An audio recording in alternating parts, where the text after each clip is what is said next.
Oh, hello. Fancy seeing you here on a Monday morning, but glad you could join us. Welcome to Monday Morning Coffee with Inside the Firm. Each week we will be interviewing local, regional, and national business leaders to give you an inside peek into how they lead their businesses to success in an ever-competitive business climate. So pour yourself a hot cup and enjoy the show.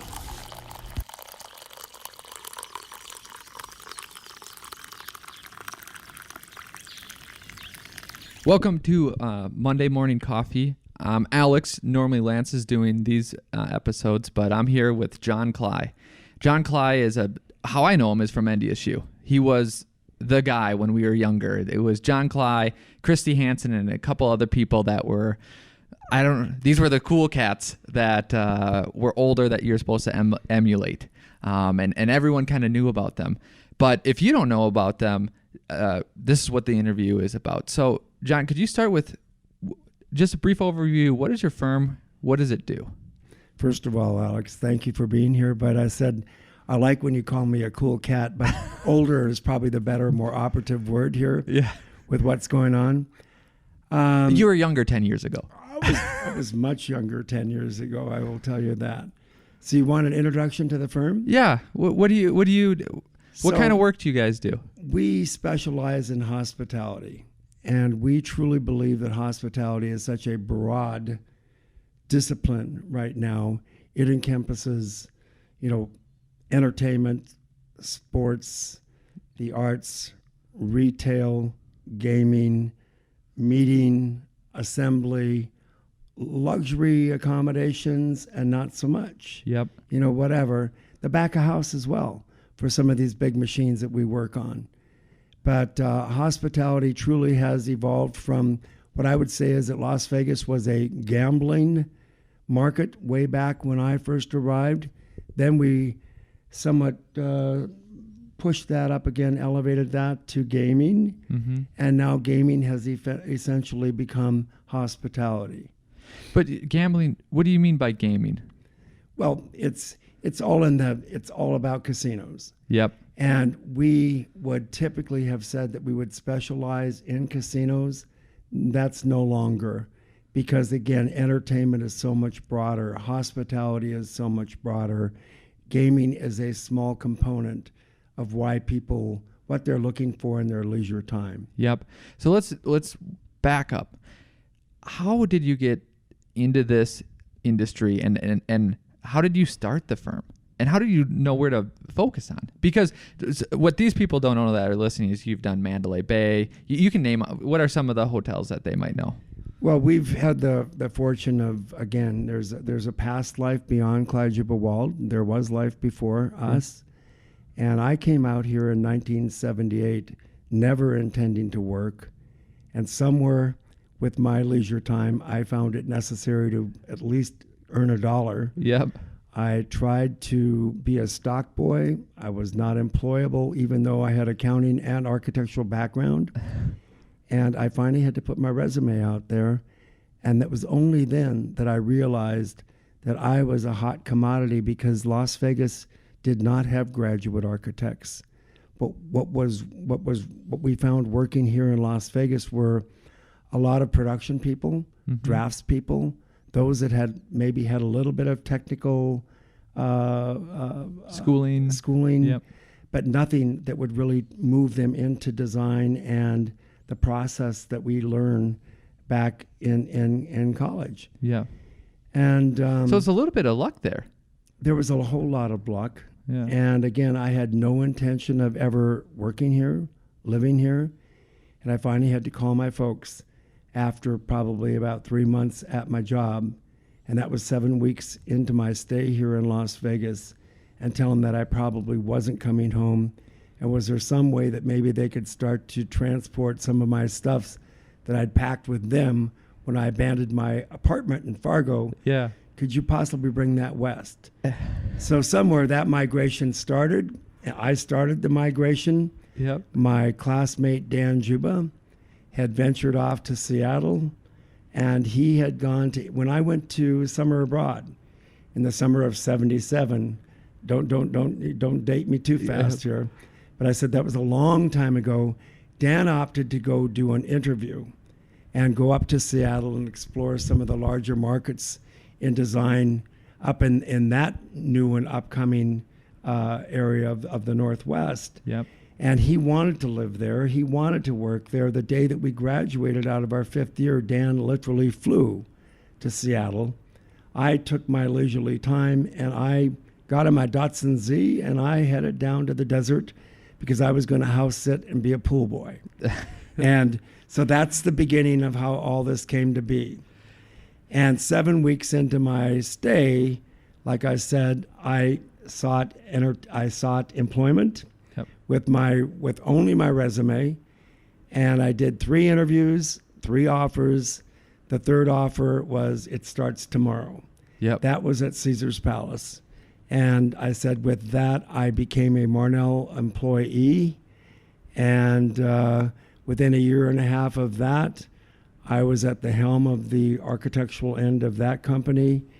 And Dan Juba, who was going to come to visit, when he heard that my first job was a 24-story tower, and he was doing what? He was doing restroom details and even helping be a porter in his larger office up in Seattle.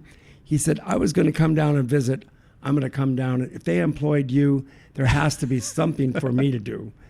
And so Dan found himself in Vegas all of 3 months after graduation. And my company at that point in time, Tony Marnell and Marnell Correo Associates, hired Dan Juba sight on scene and said, if he's anything like you, we want him. And he started the day after Labor Day. So were you and Dan buddies in college, or were you guys best buddies? Was he just an acquaintance? It took a long time for Dan and I to become friends. In college or? In college. Yes. Because I was a 90-day wonder. I had gone to school before. I had 3 years of counting in my background. Yep. But I knew I never wanted to practice in that discipline. I said I won't graduate in it, but it was a good background to have. It was good to have. I went to NDSU once I had started to explore other architectural schools around the country, realized what the cost of those schools were even back then. And NDSU told me, show us your transcript, we'll get you in, we'll figure out some curriculum for you, John, that you can be out of here in 3.5 years. Yep. And with that, I started up in the summer of 75, up at NDSU, did my 2 environmental years, 1 and 2, in the summer of 75, and by the fall of 75, that's when I joined Dan and his class, and they're the class that I graduated with then. And we went into the 3 quarters in at that time. Okay. And it was probably not until the 2nd quarter that I really got to meet Dan Juba. And he was very skeptical of some of us that were coming in, that were showing our ways and maybe showing up a little bit bigger than what he was anticipating. Mm-hmm. And it may have taken us a year to figure out that we probably could be compatible and be friendly.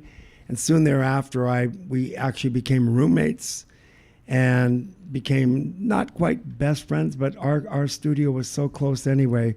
We had a group that was Lance Josel and others. So it was Lance, Dan, and I sat within 20 feet of each other up in the studio, up in the Quonset that you may have heard about. Yep. And I said, that was our home. I said, we fought for that. We protested. We went to the president. We said we weren't going to take it anymore. Yeah. We wanted more space. We got more space. We got the Quonset. And I said, that's how we go down. This is an old World War II Quonset, isn't it? It's an old World War II Quonset that served as an air tunnel. And they foreshortened the air tunnel and gave us, I don't know, maybe a 60-foot swath of it and said, here, put a mezzanine in it, and said, here, go to work, guys. Shut up. So you donated a substantial amount of money that they put your name on a building at NDSU. Did you ever consider, and it's a nice building, did you ever consider it being a Quonset instead of a real actual building. You know, there's plenty of room around Klai Hall that we could probably add a couple of Quonsets and bring back some of our nostalgia and whatever else as to where we really came from. Exactly. That would be great. We should just put a big hangar over there. That'd be even better. Exactly. You could make a huge hangar. It'd be a great space. Absolutely. Yeah. We could have some real dynamic volumes in that space versus what we had in that little Quonset. Yeah. The story is interesting personally to me because with Lance and I, it was the same thing where he went to school a little bit before, came in. We actually didn't like each other in the beginning because I thought he was too arrogant. He thought I was too crazy because we were doing this project and Professor Booker, I don't know if you know him, but he goes, Alex, what's in your fire? And I go, well, those are the project was you're on an island and you have to survive and you have to make all this stuff. I go, well, those are the bones from the animals that I had to kill to eat to survive. And then Lance is like, okay, I like this guy. And then we became friends and then, later started a firm, kind of how you guys did. It's amazing how all that works. Yeah. Because again, Dan and I probably aren't the same guys at all. We're a little bit not polar opposites. We have a lot of similar likes, but we don't think exactly the like. Mm-hmm. We've been fabulous partners, and I think Dan would probably say the same thing, is that we were very, very fortunate to have known each other, watch each other grow, evolve, see us move through another firm. We both got to become owners of that firm.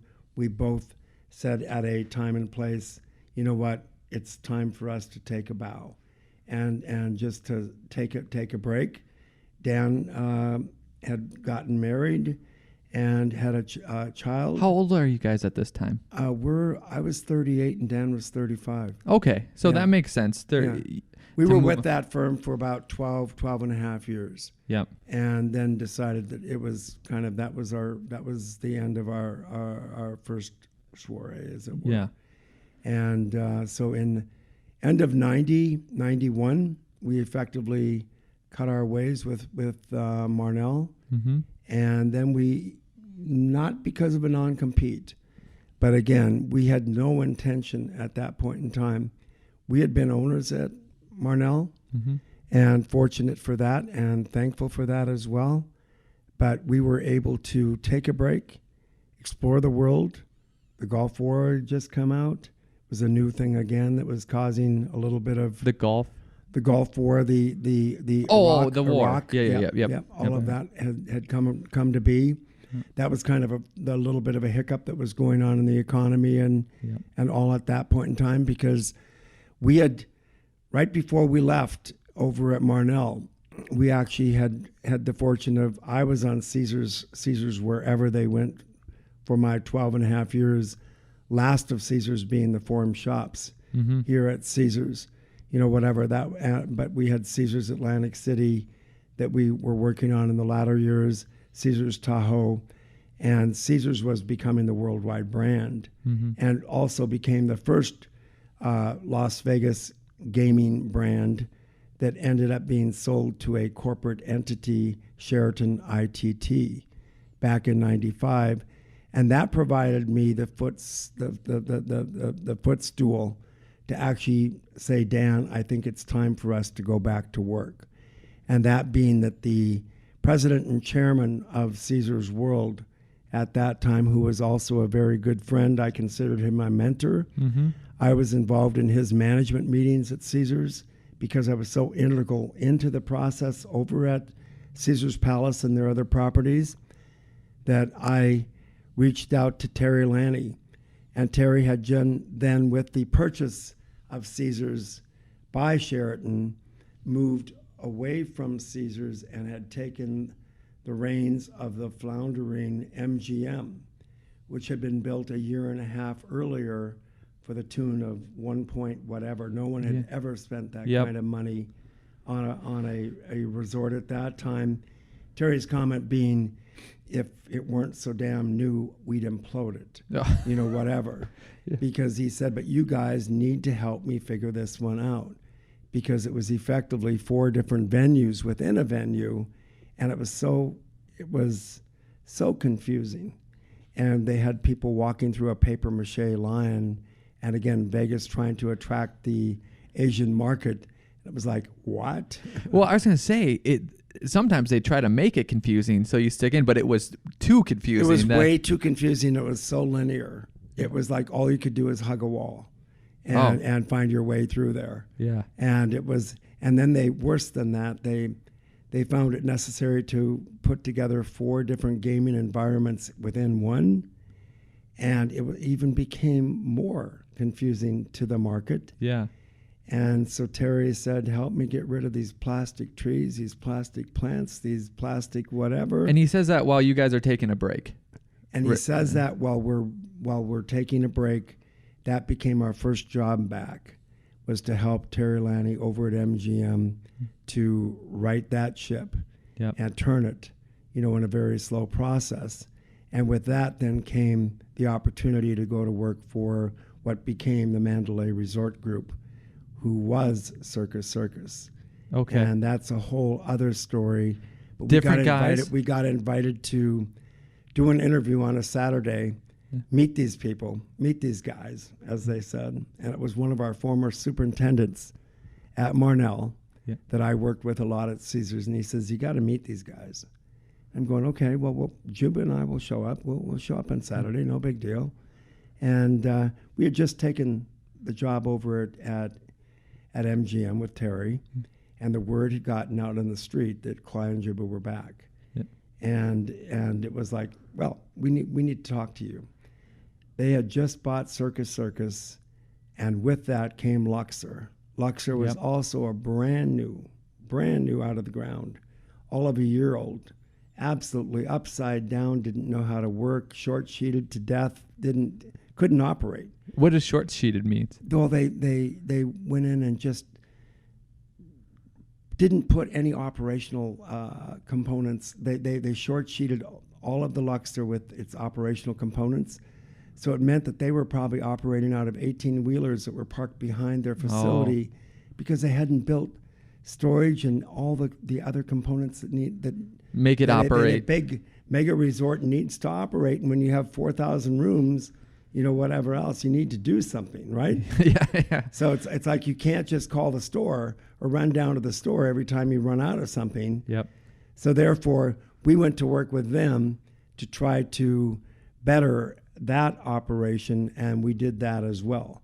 So our first 2 jobs back, ironically, were to rework and make 2 facilities that had been built for about $1.5 billion plus, both designed by the same architect, by a colleague of ours back then, both having major matters, and we were able to right those facilities and put them back on a good line, right, and make them efficient operations, and here they are today, right? Was it a combination of, because most builders, it depends.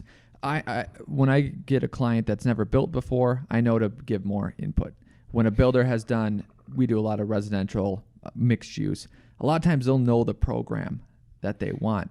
It seems like those people didn't know the program as much as they needed to, or in this industry, does the architect help drive? You guys are going to need this. Well, we would want to help them program, but again, if they had a limited budget and it was more about the bang that they wanted to create, right? They were building this pyramid. There was a big enough structural challenge anyway. Yep. They had some real dilemma building that facility, and the inclinators and everything else that come with a facility shaped like that. And furthermore, they buried the casino. So therefore, the money part of that whole thing really was almost, you couldn't find it. Yeah. And again, it was kind of like MGM. It was confusion and you couldn't find. So we literally, you said you like to go work bobcats and bulldozers and excavation. We literally did that at the Luxor. We actually went in and had to start bulldozing right through the base of it to try to reveal the real casino entity, the real casino part of that, the real gaming part of that, which was going to be the dollar maker. Right. And going to drive that operation. So again, those 2 jobs were amazing opportunities to come back to work on. That's not why we came to town. Yeah. Okay. Was it just you two? For No. those two? Well, Before Mandalay Bay meeting? what do you mean? Was it just that? You and Dan? It was Dan and I started the company. Right. Okay.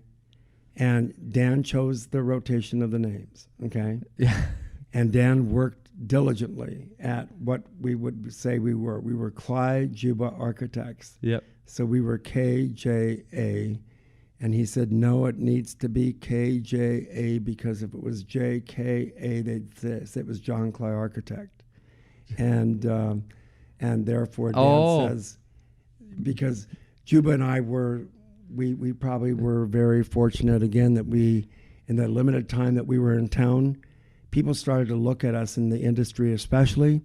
We're positive. We were born and raised Nevadans, and that we knew everything about gaming, and we're saying, I'm from North Dakota, and he's from Minnesota, and we went to North Dakota State. Yep. Okay. Do you know what city he's from in Minnesota? He's from St. Paul. Okay. Yeah, he's right from St. Paul. Yep.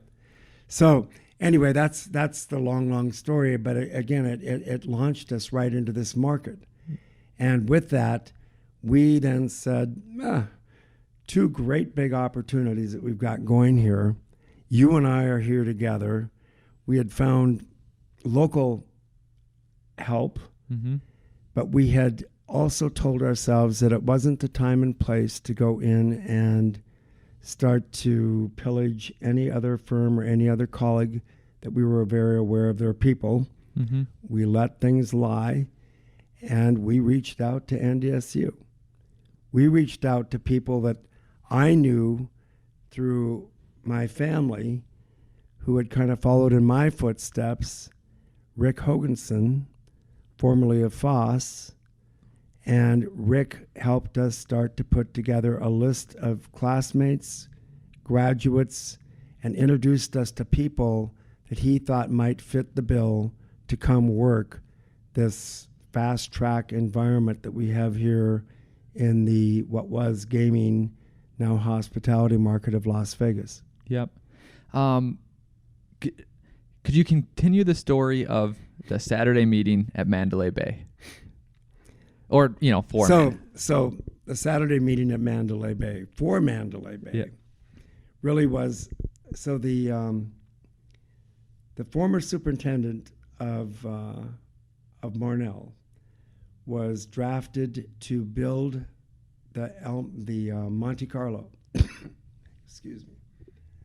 Monte Carlo being the property that was situated right north of New York, and right now next to T-Mobile, and now known as the Park MGM. Yes, that's why they changed the name. Okay, MGM changed that name. It was a joint venture between Gold Strike, which is the only Gold Strike you're going to see is a Gold Strike if you headed south of town here by about 28 miles, and you might see it right in Jean, Nevada. Yeah. Wasn't that on the Christmas Vacation or whatever? I think Gold Strike National was Lampoons? on National Lampoon, yes. Yeah. That you had the Gold Strike and Steve Wynn, who had bought Bellagio.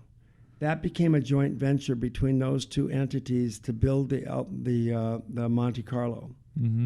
And Pete Miller was the superintendent that was building it, and said, the other day, my friends, Mike Ensign and Bill Richardson, Gold Strike, effectively swallowed the big one and bought Circus. And with that, they've now got an array of properties from the Hacienda. Oh, they already had the land. Yeah, the Hacienda was a hotel. Right. Okay. Okay. And the land came from Steve Wynn.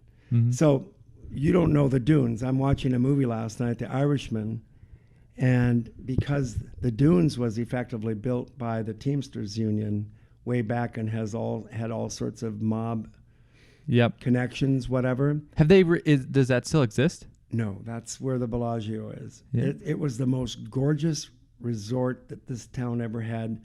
Last night into the movie, watching it from home, 3.5-hour movie, they have a model of the Dunes way back, And it is absolutely, it takes my heart away again. Yeah. Because it was by far just so awe-inspiring to see that they had actually, there's detail on that tower that we haven't gotten to implement since. Right. Gorgeous. But structurally, they could not keep that tower at that time and place when Steve Wynn bought the Dunes back in 92, whatever else, and then imploded it in 93, and then back in 98 opened it as the Bellagio right before we opened the Mandalay. So now I'm going to go all the way back to that meeting. Yep. And a quick side question before back to the meeting, because this has been bothering me. Do you remember, what was the link before it was the link? The link was a service alleyway between the Flamingo and the Irish, and help me with the Right, it was the Irish place before. Irish place. That's what I thought, and someone told me no. I'm like, No, yeah, but it's where's right the there. Irish place? It's still. I'm drawing a blank on what was the Irish name. Someone with MC.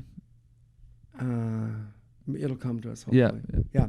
But that literally was an alleyway, a service alleyway between two facilities that we turned into a street, into a public street. Did you guys do that? Yes. Oh, yes, well, yes, great. yeah.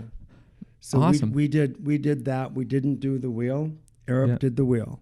Yep. And again, they have the wheel kings, they call them, the young engineers for Arab that do all of those big things. Yeah. We did the boarding platform. The building, the 7 stories and the 2 platforms, whatever else. But that's a whole other project again. Yeah. That kind of is a transformative project for Las Vegas as to how it served 2 old properties and brought them other amenities that they need to try to keep their people there a little bit longer. Yeah, absolutely. Okay. So now you want me to go back full circle to the story about Dan and I getting this call to say we have to come and meet these guys. Yeah. And I've told you a little bit about the guys. Yeah. And so I told you then that Monte Carlo came to be because of Steve Wynn and this entity called Gold Strike, who would be Mike Ensign and Bill Richardson. And with that, then they acquired the Circus properties, and one of them being the Luxor, having its issues. There was already a whole master plan together to grow the Luxor because they needed to grow the room base to try to see if they couldn't make it a little bit more profitable. But worse than that, they effectively were going to put in there a bunch of low-rise surrounding the pyramid and put you on golf carts or whatever else. I don't think that skateboards were here, but scooters and the electric ones. Yeah. So they were going to put you more remote of the casino. It was hard enough to find the casino already, but they were going to put you more remote and say, come, I need more density on this property. And to make this operation flourish a little bit more, at least return some kind of a profit without going belly up, right? Within 2 years of its existence. So they said, what would you guys do? When we went over to meet them, it was a Saturday. It was a summer Saturday. Or it was a fall. It was in the fall because we had met Terry in August, I think it was, of 95 for the MGM. Probably went over to visit Pete and met Mike and Bill, probably more end of September, something of that nature. And they right on the spot said, so this is our dilemma. What would you guys do? We showed up in, cutoff shorts, tank tops, flip-flops, whatever, not expecting to meet these men that both of them had been an integral part of gaming in Nevada and the proliferation of gaming, whatever else. Yeah. And so it was one of those that we didn't even excuse ourselves. We just kind of put our heads down and sat with them and said, we could do this. If you need to add 2,000 more keys, we could do this and still respect the pyramid. Yeah. And are those the 2 towers in back? Yep. They came to the north side. And as much as, that was a whole other challenge to build those towers. And I said, Juba got his rocks off. I'm going to say it that way. Yeah. Okay. With those, but we have so many roof surfaces and whatever else. There's a lot of challenges when you start to work with, the inclinator's one thing. Right. But stepping everything like we did was not easy either, as far as stairs and elevators were simple compared to stairs. Right. And then again, just moisture proofing and whatever else comes with projects like that have a lot of roof. Yep.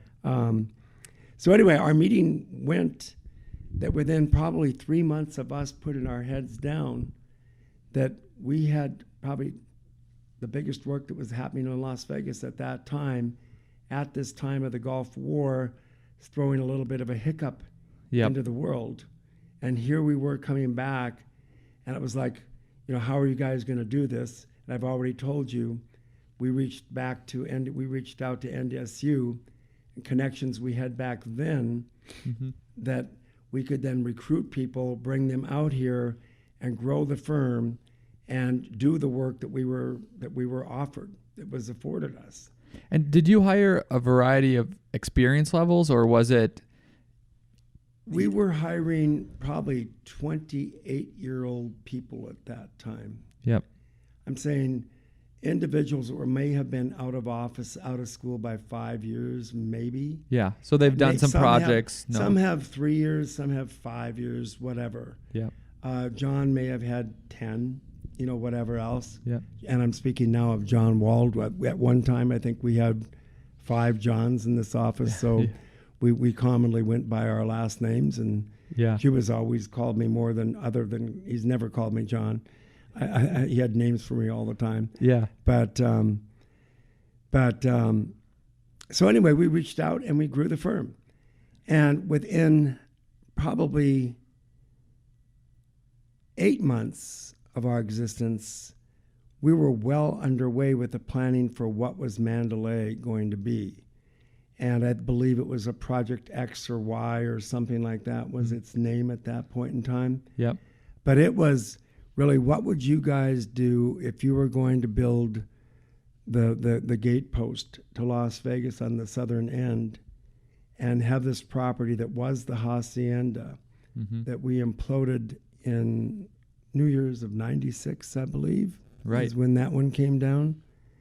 And within months of that, then construction started on Mandalay Bay, and Mandalay Bay, was built in comparison and compared to Bellagio. Steve Wynn spent 1.8 or 9 or whatever else. Again, when we did the Mirage with Steve Wynn at Marnell back in 87, 88, and opened it in 89.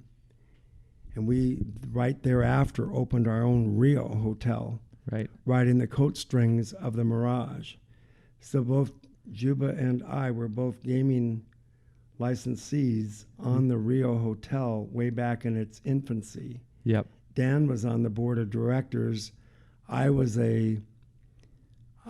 marketing plus, and I would nudge the heck out of everyone over there as to what are they going to do next to keep that ship alive, because it opened with a bang, and then it leveled off way too fast. Which one did? Rio. So I'm all over now. We got to. Yeah. So, but going back to Mandalay Bay, it was such a big deal, because this is '96. We started the design in spring of '96. Yeah. So I'm in high school, and I don't have any connections really in Vegas because I'm a high schooler in Minnesota, and it was known that this hotel was going out, that even my parents flew out to it. And it was just such a cool looking, different building that I don't know if all the listeners remember, but I think it was a big deal. Mandalay Bay was. It was a huge deal because the Bellagio had just opened in the end of October of '98, built for the tune of almost $2 billion. Mm-hmm. And Mandalay prided itself in that it opened for just slightly less than $1 billion, and was like Terry Lanny would even say, what else did Steve get with that other $1 billion? Right. That I'm not going to get here. Terry Lanny made it as a point at opening in March of '99 that they were going to own this hotel at some place in time. And they did. They being MGM Resorts International. So when I ask you a question, I want you to be as unhumble as possible, because a lot of people mask what they do by just saying, I'm just a normal guy. So yourself and Dan raised up in a firm so that you were principals or owners, and then took a break, and then kind of had answers to solutions that are complex. Is it hard work? Are you guys more intelligent than, you have a bunch of employees? Are you smarter than everyone else? Is it you worked harder? What allowed you guys to, you have a firm, how many people are at this firm? We're about 82 now. 82 people. So what is that internal kind of sauce, you think? Again, both Dan and I being Midwestern kids, both born and raised in very modest levels of lifestyle, hardworking families. Again, both immigrants, from Dan being Polish, I being Austrian. My dad would tell you more German, whatever else. Did your parents come over?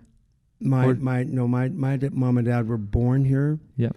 I think Juba's family was all born here as well, but my family did come over in 2003, in 1903, and my grandparents, my grandfather, and my great uncle, and my dad all came out of the construction industry. So therefore, my dad was an only son. I'm an only son. I followed in his ways. He said not. He said, this is not for you. And I already knew I wanted to go to school, but I had a sense of creativity, and more than that, probably curiosity for both Dan and I. Curiosity and good work ethics and being driven, I think, raised us right to an elevation of competition that we wanted to compete. And if you were ever in our studio back at NDSU, Ron Ramsey would call us legendary. Yep. But I would tell you that I think it was the level of competition that we had amongst 8 of us that probably drove us to excel in everything that we did. And bringing all of that right back here to Dan and I and our opportunities that we've been afforded here in Las Vegas and the gaming and hospitality market, I think of Lance Josel. And again, good friend, colleague, whatever else. He's only had one job. So have we. Dan had one other one, I guess, for a short time. Yep. I've only had one job out of school. Yep. And that led me right to this. Yeah. And I said, with that, I kind of look at those that have followed, and it's very interesting because, again, you start to go back. So I told you that we reached out to NDSU when we formed the firm back in '95, and when all this opportunity came our way, and we did it again, 8 years ago? Something like that. Maybe not 8 years ago, but my connections have been probably after the recession. Exactly. I've been building my connections back to NDSU more and more and more. I can't even tell you how many years I've been a trustee now, but I'm going to guess that I'm probably a trustee since '03, something like that. Juba and I were big supporters of the Department of Architecture once we had finally made a buck as Klai Juba. And that probably, again, just solidified our connections back to that school. And we started to help then once Renaissance came to be, that we could start building shops and getting tools and equipment and computers and whatever. Paul Glide did a great job of giving us a shopping list. and we could choose what we were going to help that school grow with in the next semester, next year. And with that, then the foundation obviously made their connections, and from that, we've been able to achieve even more for the Department of Architecture, now Architecture plus Landscape Architecture at NDSU. Yeah. Speaking of building the business, how much, and maybe not now, maybe back, let's say 10 years ago, who was focused on maybe the design and architecture, and how much was focused on growing the business or getting the right people or management? And are they different skills set? Who has those skill sets, and what's the difference there? Dan would always be, he would be more the design. Mm-hmm. And again, I always liked to have the opportunity to design, and felt that I could do it. Juba would have other commentary about that. Yep. But I said, again, I was able to do it I was able to do Caesars for many, many years and do just fine. And I don't consider myself a reproduction kind of a guy. Yeah. Okay. I was always trying to stylize it a little bit more over at Caesars. But you ask exactly how did all that work, and I'd already alluded to the fact that Juba and I are not the same person. Mm-hmm. And probably because of that, we became the best of partners. Yeah. And it was an easy partnership because Dan is more the design. I am much more, how are we going to achieve this financially? How are we going to do this? That became my job at Marnell within 2 years of my arriving out of school. Yep. Was figure out this firm and how we're gonna make it sustain, how we can sustain it. Yeah. Because we had to grow that firm back then and go from a group of, but draftspeople, support people, to a point of people that could go out and represent the company and work with clientele one-on-one. Right. And that's a whole other thing that, again, we say in school, and I know that having sat on NCARB committees and all, ARE, written the ARE, we're very, very strong now that some were, again, just like I was referring to short sheeting of the Luxor. Yep. We short sheet our students, with regard to opportunities in business, accounting, marketing, all of that, because as much as we don't want to say that we're salespeople, we are. Right. Well, you're kind of in a unique position where you went to architecture school. You know how to design. So you can speak that language. And I think a lot of firms are maybe missing, and it's not that it's overly complex, but is there someone focused and dedicated on those business issues? And a lot of architecture, when you go through the curriculum, it's so heavily based on design that if you're not comfortable in something, you don't want to do it, right? And if you're getting enough work that you satisfy your creative side, then maybe you're not taking the opportunity to do what you kind of did with this firm. So have you talked to NDSU? Do they listen to you, or do they just say, "Hey, thanks for buying our stuff. We appreciate you"? So you asked that question, and I have to go back again and just again react a little bit about the dynamics of Dan and myself. Yep. And then who we look for and why we're hiring what people. Because again, I always said, even at Marnell, when I was almost solely responsible for growing that firm, is that why were you hiring who you were hiring? And you never wanted to just hire the same person over and over and over again. You're always looking for just a little bit more. What else do they have? What else have they done? Mm-hmm. To just bring, to put the whole, I always said it was just like baking a cake. Is it you're putting together a recipe. What else do I need to spice this up? What else do I need to make us even a little bit more unique?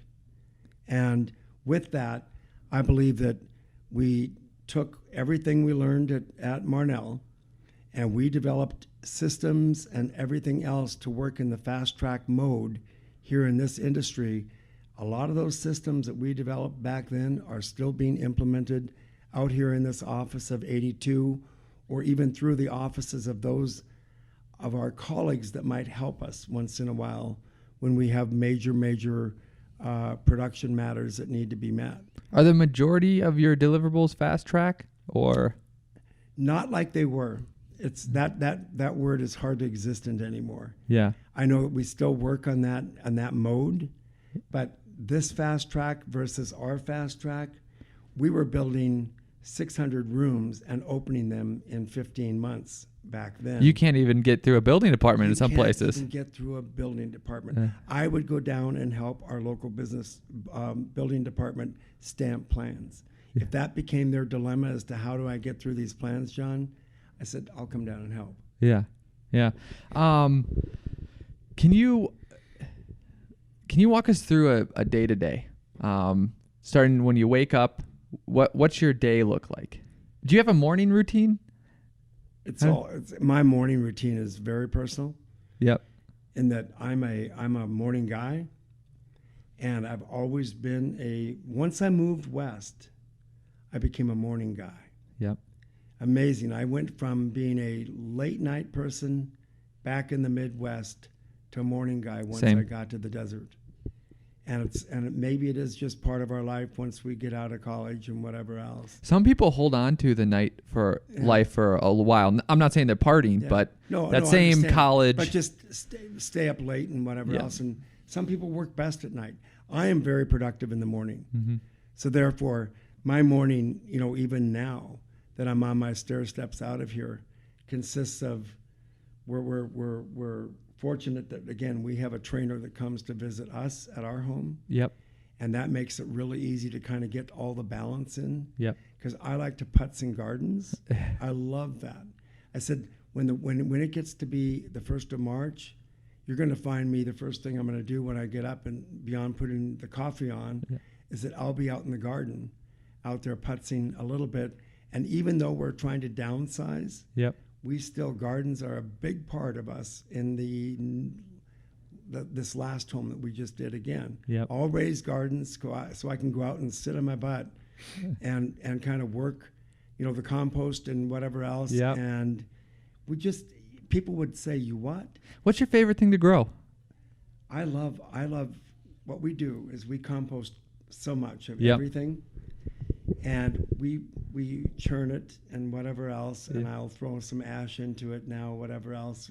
I'm working it just unscientifically. You're right. I'm out there just. But are you pretending that you're being kind of scientific? You're like, yeah, maybe. But I may not know exactly what is all in that compost.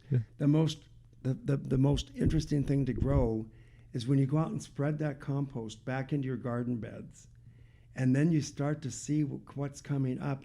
And I can still identify them from seedlings because I was always a garden guy. Yeah. Way back with my grandparents and at home. I loved to go over to my grandma and grandpa's home, and they had this, we called it the orchard in the hill. Mm-hmm. And the garden out there was magnificent and had all these different parts and pieces and, whatever, apple trees and plums and all that all around it. But this is all in my little hometown of now 118 people. Oh, wow. Yeah. And I probably need to do what town? My town is Osnabrück. Osnabrock. Where's it by? It's up by Langdon. And you probably don't even know where Langdon is. So if you took I-29 north. Yep. And you were headed up to Winnipeg. Yes. And at Drayton, where the big sugar beet factory is. Yep. Or processing is, you would hang a left. Yep. And you would go west, up the hills, out of the Red River Valley and up the hill. And right atop that hill, there's a little railroad town called Osnabrück that then connects out of the Grand Forks spur that heads from Grand Forks up to Hanna. Yep. And what we have up there is, it's real interesting because it's typically a Norski, very heavy Norski in the ethnic background. Okay. But all around it, you have Osnabrück, Dresden, Munich. There's so many German towns right in there. It's like, how did this all come to be? Yeah. So remember the movie Fargo and the accents? Yes. And it was so funny to me because they had the accent in Minneapolis. I'm like, this doesn't really exist. It's overblown. It's hilarious. So I was in the National Guard, and we were going to little guard posts out in nowhere, North Dakota, probably close to some of these towns. And we get out of the trucks, and some guy comes walking out, and he nailed it to a T. I was like, okay, back here, it's real. It is real. So it's you say that, and when I first arrived here, I got accused of being more Canadian. Yeah. And I would say that would all come because my town was 14 miles south of the border. Right. And it was very common for us to go up and run the border. And we literally... Could you just cross back then? We would just cross. Yeah. And, my dad knew the border agent. Yeah. So it was like, hey, excuse us, we're going to move those cones in this drive-through. Yeah. And thank goodness, knock on wood, we never did get in any matters over all of that. Obviously, you can't do that anymore. Yeah, you would now. No. Yeah. So again, a great place to grow up, but I couldn't wait to get out of there. Mm-hmm. And again, because that town became way too small, way too just early in life. Yep. And I already knew that I probably wanted to be more. Yep. And move on. Yep. So now you're gardening in the morning, and then keep walking us through your... So then somewhere in the world, I get accused of probably getting more email in this office than anyone else. But if they only knew what kind of junk I probably, because of subscriptions and whatever else, what I was cleaning and cleansing and purging, is that I can go through a lot of email in the morning. I'll check in with the office because again, my calendar is pretty darn light. Right now, what I'm doing is I do a lot more I'm coming off of boards right now as well, but I'm intentionally just making room for my second step back into kind of a retirement is what I'm doing. And again, I've been fortunate enough that I've been able to be so connected with so many different causes. Education is foremost with me. I'm still very involved over at UNLV. I'm an adjunct in the hospitality concentration, the graduate concentration over at UNLV School of Architecture. Do you teach classes? I will go into the classroom on Fridays, yes. Okay. We'll go over there for 4 and 5 hours with the studio, with that studio. I'm not teaching a class. I'm only there as a adjunct professional who has worked hospitality, and hopefully somewhere along the line, because it is hospitality, we may be able to take a field trip, go see a project that we were a part of, that actually is what I refer to for that school is we have some of the best living laboratories right here, less than a mile away from the campus. Let's go. Exactly. Let's go see it. Yep. And again, like even the brother-in-law that I hired out of NDSU, Mitchell Tragerton, who came out of the class of 87, and I brought him out to Marnell, hired him. I had no idea that 6 years down the road he'd end up being my brother-in-law. Oh. Well, he did.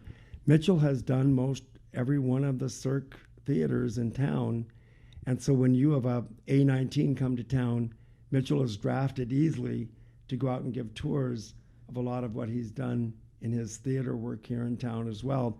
And God bless Mitchell, because I think he's now at Marnell for he's going on 33 years. Wow. I said, I lasted 12 and a half and did okay. Yeah. And I say, more power to you, Mitchell. Yep. So now that, you alluded to, you are kind of stepping away. I think that's happening in, you're baby boomer? I am. Yep. There's a lot of you. Yeah, there's a whole lot of us. Yes. And there's a whole lot of you at the top of the firms. How did that discussion go? And even if you can be generic, how do you structure it even financially and even physically, where you're stepping down kind of slowly with your time? How is that all working out? We have a process that we've utilized, a system that we've utilized again here when we're talking to new people that we feel are qualified and that we would really like them and would like to encourage them to become an owner of the Klai Juba Wald family. Again, through some very, very discretionary bonuses and workings with our financial guru that I found back in 1995. And I said, I went to Parker then because I was one of those that I thought that I could venture out into another business in between my two stints in architecture. And I had to reach out to this individual to help me stop the bleeding back then. And Parker, since that day, and I remember the day that I met him, it was July 17th of 1995, said, "This is how we're going to do it, John." And within a month and a half, Dan and I were already putting our shingle out that we were back.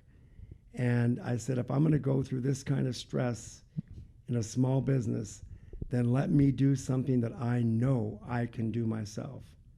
And that would be architecture. Yep. And between Dan and I, between the design and between the structure, and again, we've seen so many colleagues, great designers, they've just floundered again when it came to the financial aspects of the business. Mm-hmm. The contracts and all of that. We again are so fortunate, knocking on wood, that we have never missed a payroll in this company, and that's unheard of in our industry. Yeah. And especially given the downturns that we've had and the severe downturn that we went through from, the 08 right on. This company probably didn't find its feet again until about 14.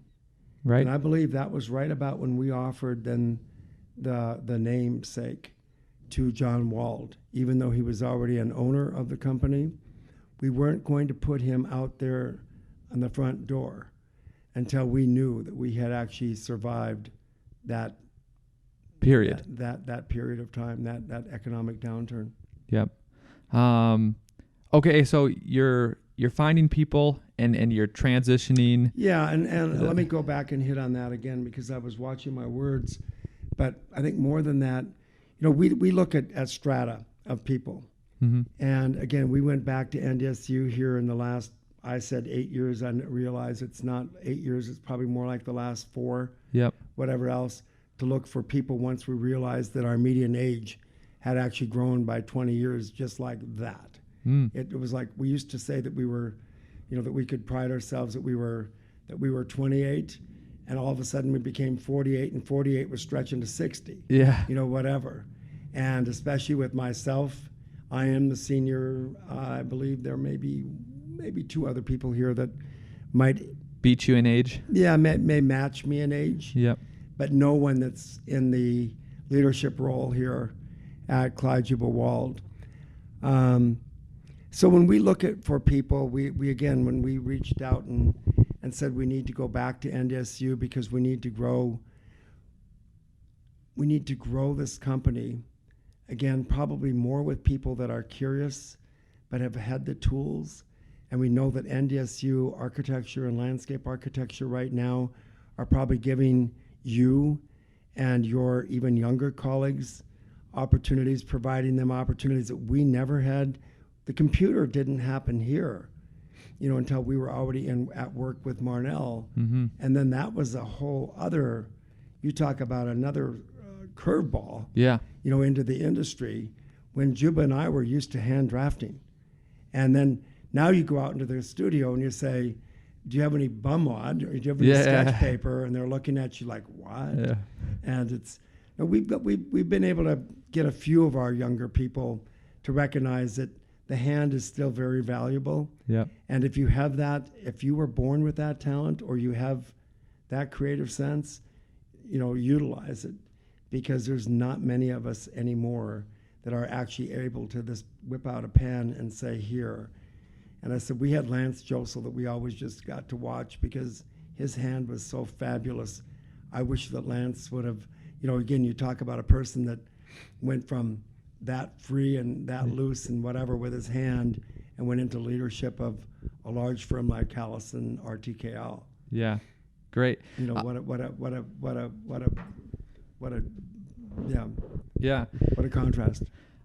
If you could go back and give your 20-year-old self any sort of advice, kind of cheating, you could literally take a time travel machine. What would you tell him? It's what I tell students right now. And I think it's travel and experience as often as you can. And again, I was fortunate, I'm fortunate. In my life, I've traveled. I've treated myself to some major league travel. I look at some of the scholarships that we're now part of for students, and I find all the validity of even giving more money to students and opportunities for independent travel, be it abroad or be it whatever. Just go travel. But even what we say here at Klai Juba Wald is you may not think that you can actually afford to go just poke your head into one of those casinos or one of those facilities on the strip at night. But if there's something big going, don't deprive yourself the opportunity to just feel it, just the experience of what people are coming to this town for. That's what we're here to deliver. Yeah. Is that experience. And that's what we do around the country. Because our work today is probably 30% Las Vegas, if that. It's, at times we've been probably 85% out of Las Vegas. Yep. Travel and experience is just, you can never, just like education, you can never take it away.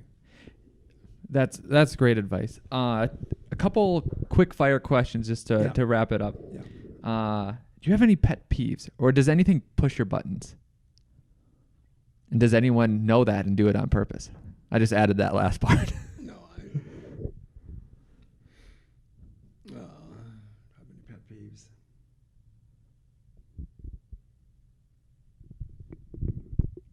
And I can come back to that if you. Well, I would just say it's control is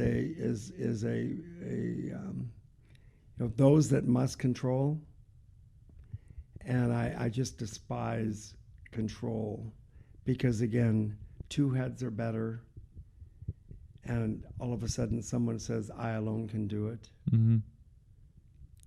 We already know that the adage is teamwork is there's not an I in team. Right. And again, how simple is that? But those that find it necessary to, I also despise islands. People that, again, find it necessary to take it to themselves, hold it to themselves, and not be willing to share it with others, especially in the workplace. Right. Because I can do it faster. That's not what you're here for. Fast is important, but sharing and mentoring and whatever else is also very important. So therefore, just because you can doesn't make it right. Yeah. And I love our pods of our workplaces here, spaces here, because again, you'll find how easily you can put four people right together. And we are like moving carts. We have cubbies that we move, and what do they call them? They're I think they're like, I don't know if they are cubbies, but they're on wheels. Yeah. And they're on wheels for a reason. And that's because this office can change up faster than you can believe. And it'll be a new team is being formed over here for purposes of this job or that work or whatever else. So we don't have any, we're not compartmentalized at all. Right. And we just try to, again, if we can give you the experience from conceptual to, in the field, that's what we owe you. Yeah, that's great. Any parting wisdom or anything you want to let the audience know? Last final words? Well, I pride myself again in just stepping up and actually giving back wherever and whatever it is that I can do. And today my job is, now that I'm in a mode of kind of stepping back and retreating a little bit, stepping down off of boards and all, is inspiring others that they too can do the same as I have done. Mm-hmm. And it doesn't take a mountain. It doesn't take millions. It doesn't always have to be all about that. It can be about you. And again, you can make that difference, and you truly can make a difference in a student's life. And I think that's just in a student or a brand new worker bee, here in the office, is just welcome them, be the human part of the world, okay? Just be kind and gentle. Remember again that you may have been scared to death the day that I first stepped into the Marnell office had never worked in an office before.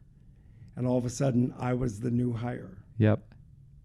And remember that day, remembering that day is then take that home and again, be a kind and gentle and compassionate soul. Well, thank you for your time. We appreciate it. I had a great time listening to all your stories. Well, I said I hope that out of it you have something that's of some value, so we'll see. We do, for sure. Okay, thank you. Thanks for listening. We hope you enjoyed it. And if you did, don't forget to leave us a 5-star review on the iTunes app. Tip your barista, and we'll see you next week for more Monday Morning Coffee with Inside the Firm.